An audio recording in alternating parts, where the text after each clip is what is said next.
Stephen Miller, a 2007 graduate of Duke, is now one of the nation's most powerful men.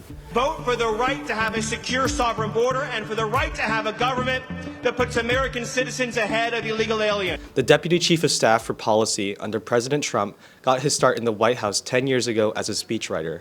But before Miller became a household name in politics, he was an 18-year-old student living in East Campus's Pegram dorm, writing columns for the Chronicle and leading conservative activism on campus. At Duke, he was someone who enjoyed attention in whatever form he could get it. His classmates recalled that he liked to carry around a sword, literally.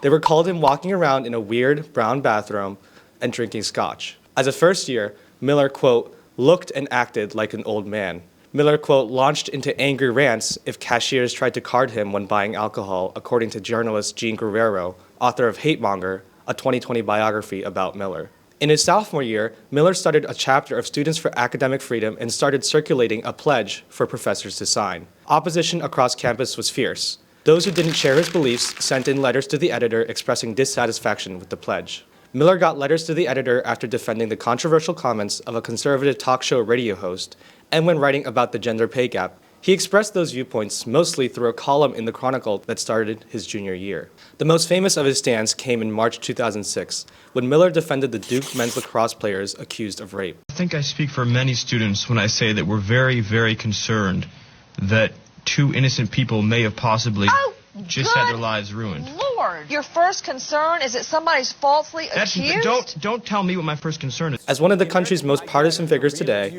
opinions of Miller differ widely.